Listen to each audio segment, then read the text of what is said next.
Hey everybody, welcome back to Chamberlin Family Farms. So today we're going to talk about how to get land. A lot of people ask, how in the world can I afford land? We don't really have much. Well, there are different options. Of course, you can go your traditional route. You can go through a realtor, tell them what you're looking for, tell them how much money you got. Typically, you want around $5,000 down though, guys, or more. So save that money and go down there. Now, there are some banks, like here in Jennings County where I live, like Caldwell Bank. Now, they do like contracts for people. So, you got some farmers, even some places in town. They'll go through these banks, these realtor banks, and they will find somebody to go through with contract. Now, you still need that 5 grand or however much that they want for payment down. But once you do that, I mean, it's yours. You can move in almost immediately. So, contract is a good way to go about it if you can. Another thing, too, a lot of people don't think about is just go talk to some of these farmers. You'd be surprised how many of these old time farmers, their kids don't want nothing to do with their farm, so they know that it's just going to be dispersed. And some of these people, it's generational farm. I mean, the first white man to come over here and settle down, so they're wanting to keep that land going. So a lot of these farmers, they will sell to somebody at a very low rate, or at least part of it, at a very low rate, just to keep that from becoming a subdivision or something like that. So there is that option too.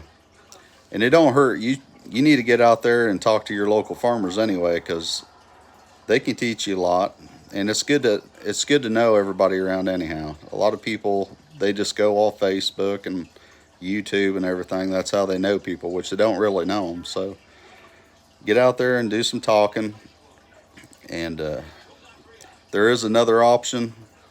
There are sheriff sales. People that can't pay their land taxes. Now, supposedly, at least here in Indiana, I don't know about other states, but if somebody's late on their taxes, you can go down the courthouse, you can pay them taxes, and they have to pay you back. If they don't pay you back, then you'll pretty much just take over the payments. Or if somebody's late on their payments, you can pay their payments and get them caught back up. But they have to pay you, and then you pretty much take over the property. Now, I know that sounds kind of a bad thing to do. Like, a lot of people look at it like you're taking advantage of them poor people. That land is going to be for sale regardless, whether you do it or whether the bank does it. Now, if the bank does it and you try to go get it, you're going to be paying a heck of a lot more for it. You're going to be starting all the way from the beginning and some. So, I don't see it as taking advantage of people. I see it as they've got a chance. You're giving them a little bit extra time. Is all you're doing. You're actually giving them at least a month or two to pay you back to where they wouldn't have it. They'd be out. So I don't see it as taking advantage. I do see it as helping out. And if they can't, then you get a good deal. So just something to keep in mind. There are many ways.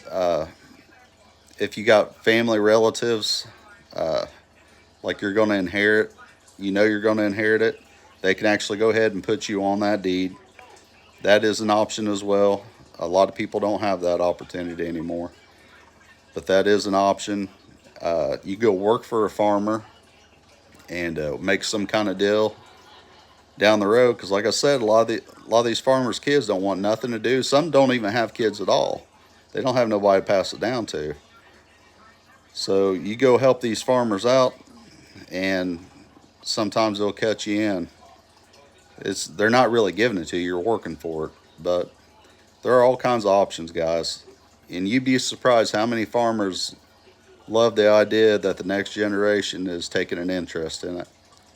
So just something to think about. So what I'm saying is, it is possible, guys, to get out there and get you a chunk of land. A lot of people are getting these woods with hills and stuff like that.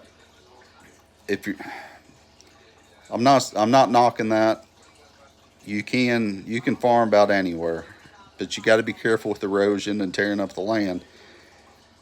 But you can get decent property, flatter ground, bottomland, good tillable. It is very possible. So don't give up hope. Just keep trying. And like I said, save that money, because I about guarantee you're going to need at least 5 grand down. So just a little tip. Y'all have a good day and good luck. Let me know if you guys find this video any good or helpful, so that way I know whether to keep doing stuff like this too. So y'all take care.